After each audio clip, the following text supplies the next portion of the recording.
Looks like there's some new details being released on the days leading up to Epstein's death. The night before he died, new documents show convicted sex offender Jeffrey Epstein left a meeting with his lawyers to call his mother. She had been dead for 15 years. I wonder if his lawyer knew that, because if his lawyer knew that, he should have been kind of like suspicious. More than 4,000 pages of records obtained by the Associated Press detail the days leading up to Epstein's death and how Epstein struggled to adapt to life behind bars, awaiting trial on federal sex.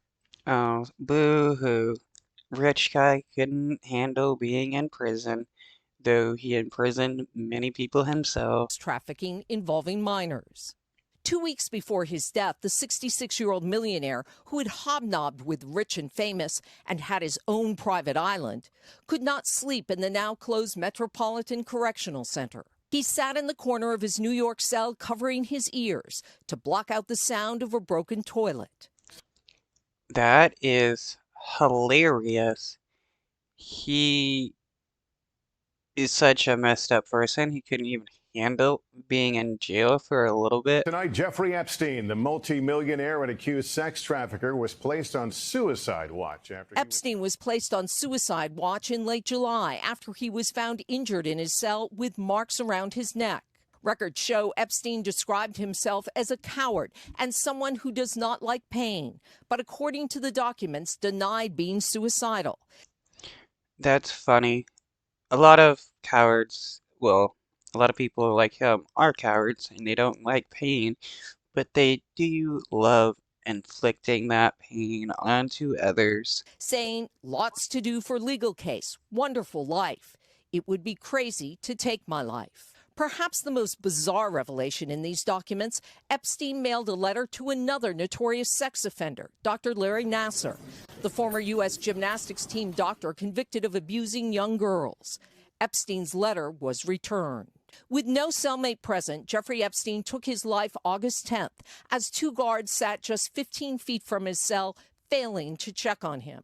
Prosecutors say the guards slept and shopped online. That's funny. But what does it say about, like, the type of people that are guards? They do nothing while at their jail, or they're just there abusing the inmates. To avoid jail time, the guards struck a deal with prosecutors and admitted falsifying records. You're now learning of serious irregularities at this facility that are deeply concerning.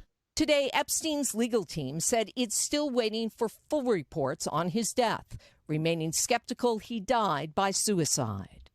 And Ann Thompson joins us now live in studio, and there's a lot of new information in these documents. But there's also a lot of conspiracy theories out there. Do these documents take them on? No, they don't. But what they do is they explain that the Department of Justice did a psych reconstruction and found documents unsealed in Epstein's case the day before he died eroded his status in prison. And they believe that that, coupled with the few interpersonal connections and the fact that he was potentially facing the rest of his life in prison, all were likely contributing factors to his death.